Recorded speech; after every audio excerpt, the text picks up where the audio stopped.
Orang itu bisa sabar kalau dia tahu bahwa ujung dari cerita ini kebaikan. Kalau kita percaya di ujung sana ada kebaikan, kita akan sabar untuk meraihnya. Yang jadi masalah kita nggak percaya ada apa di sana. Jangan-jangan zong, jangan-jangan nggak ada apa-apa di sana. Jangan-jangan justru keburukan. Ngapain saya capek-capek effort untuk sampai ke sana? Makin kita yakin di sana ada sesuatu yang worth it, makin kita sabar untuk menjalaninya. Jadi gimana cara kita meyakini di akhir perjalanan ini ada apa? Disitulah letak kesabaran kita. Kalau kita berbaik sangka sama Allah, perjalanan ini pasti ujungnya baik. Semakin berat ujiannya, semakin istimewa hadiahnya. Semakin berat tantangannya, semakin istimewa rewardnya. Saya percaya banget itu, karena Allah nggak pernah menyia-nyiakan amal hambanya. Hal jazaul ihsan illal ihsan.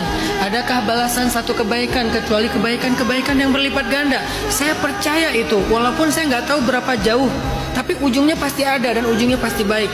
Maka saya akan sabar menjalaninya.